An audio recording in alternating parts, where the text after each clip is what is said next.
ኤፋዬ ለሄርሜላ ምን አላት መሰላችሁ? አንቺ ደነዝ ነሽ ወይ አይገባሽም ወይ አልፈልግሽም እያለ እኮ ነው በግልጽ ካፉ አውጥቶ።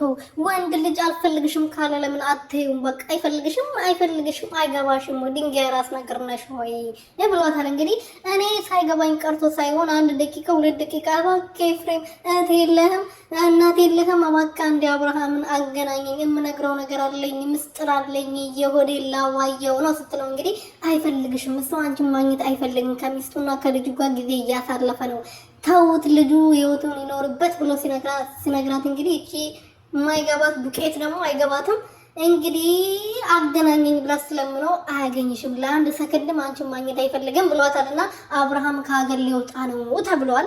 ተያይዞ ከሩትዬ ጋር ከሉልዬ ጋር ነው መቼም የሚወጡት እንጂ ሩትዬና ሉልዬን እዚህ ትቶ አብርሃም ከአዲስ አበባ ንቅንቅ አይልም። እንኳን ከሀገር ሊወጣ ይቅርና ቡታጀራ አይልም ሩትዬን ትቶ ማለት ነው። ምክንያቱም ሩቲ ካኑ እንድትርቅ ካጠገሙ እንድትርቅ አይፈልግም። ገባችሁ አይደለም?